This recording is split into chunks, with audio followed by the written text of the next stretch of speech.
Hi everybody. Today I want to go through the bushcraft term called bird's nests. Well, a bird's nest is a way of lighting fires when in difficult situations or working with marginal fire lighting resources. I'm going to show you how to establish them. I'm going to show you what materials you can find in Scandinavia to make them, and of course, how to light them on fire. Stay tuned. When constructing a bird's nest, there are a few things to consider. First of all, you want as dry material as possible to work with, because dry material ignites easier. If it's bad weather conditions, you can gather up a bunch, stick it in your pocket, and your body heat will help dry it off. If it's sunny, you can dry out materials in the sun. And if it's just poor weather and you only have damp materials to work with, you'll need a better source of ignition or a bigger ember. Another thing to consider is the materials you're going to build your bird's nest out of. You're going to need materials varying from ultra fine to gradually coarser material and bigger material. Just like you build a fire, you want your tinder, you want your kindling, and you want your bigger stuff on top so that the flame easily travels through the different layers and establishes itself. It's the same thing when working with bird's nests. You want your ultra fine material where the ember or the bird is nesting, and then gradually building up bigger and bigger stuff towards the outer shell. Another thing is I like to have a little handhold at the bottom so I don't burn myself. I like to have my nesting area down towards where I hold my hand so that the bulk of the material is up where the flame and the heat goes. This makes lighting it much easier as well. Starting with one of the easiest things to collect if it's dry outside and if it's not been raining for the last couple of days is something as simple as dry grass. Dry grass or weeds you can find most places and are quite abundant when walking through patches where it isn't full grown of trees. Grass is easy to collect. The only downside to this is when collecting, you're always going to have little pieces of greenery within. When you've collected a bunch, just go through it, make sure you have no green spots on the inside, pick them out, make sure it's not damp, it feels dry to the touch. Also when putting it up against your cheek or your lips. And then it's all about processing down just a little bunch of it by squashing it, ripping it so that we create a bigger surface area. When we've done this, I like to push this together so it's a bit more dense. This will make the transference from ember to grass a bit easier. Then I'll put it inside a big bunch of grass. And grass, when you use this material, the bird's nest needs to be quite big. This burns very quickly, so you don't have as long as time as when you use barks. So when working with grass or weeds, a good rule of thumb is always as big as your head or your fire's dead. Another material that is quite easily found. This is very dependent on the season. It's ferns, but ferns always blossom when it's spring. They have a good long green time in summer. So when collecting this, you want the ferns that are dead and dried out. This works the same as the grass. You take a bunch, you crash it up, you make a little dense part in the middle, transfer your ember, and blow it to flame. A favorite of mine is actually just as easy to collect. It's from something called honeysuckle. Honeysuckle is a vine that grows up trees and bushes and stuff. It's this gnarly looking branch that has an outer layer of bark that easily peels off. When going around collecting this, it takes a little bit of time, but you can easily collect a good amount of it.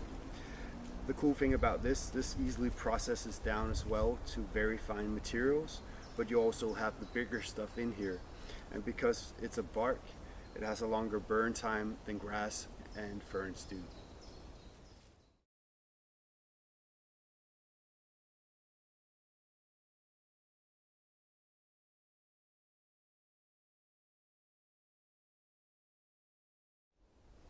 My all-time favorite material for this is tuya. Tuya is a very large coniferous tree. It grows in a lot of spots in Denmark.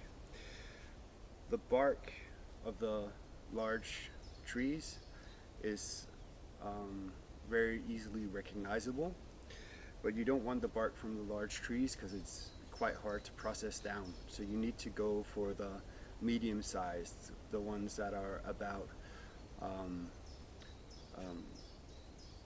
upper arm thickness or as big as your thigh. When you've found some of this, it's quite easily ripped off, just like birch bark off a dead tree. It goes off in these big lengths. The way to process this down when you have a piece of bark is simply snap it and peel off the outer portion of bark. And when you've done this, you're left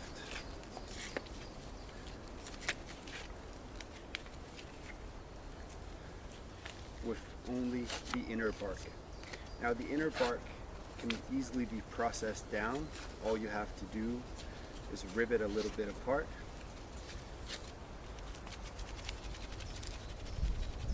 And just pull in a lot of different directions. When you've done this for a while, it leaves you with a very, very fine material. And because you've ripped it uneven, it's going to leave some big chunks in there. You have your ultra fine, your medium material. And one piece of bark easily makes a bowl like this.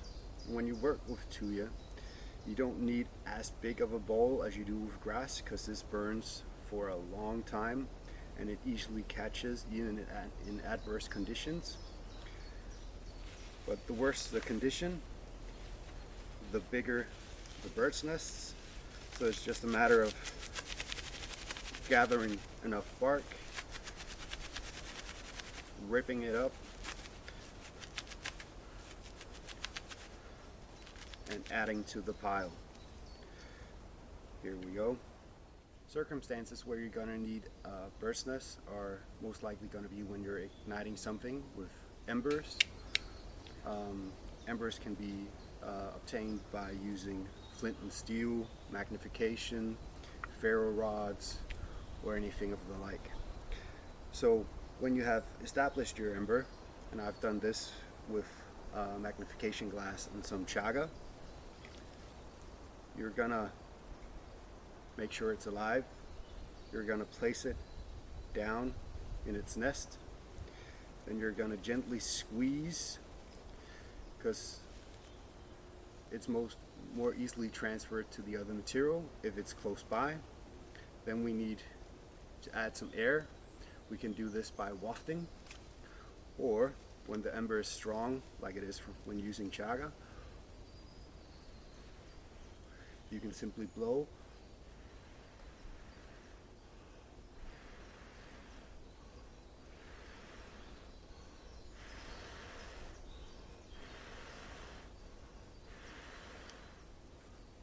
When the smoke is becoming abundant, you're on the right path. Loosen your grip a little, lift it up, and blow into it.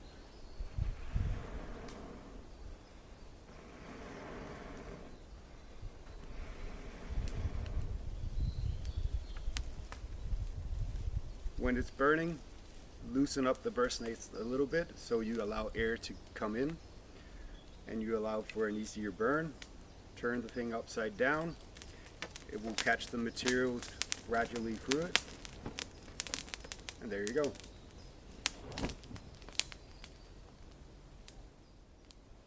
I hope you enjoyed this video. I hope it helps you guys in your firecraft endeavors.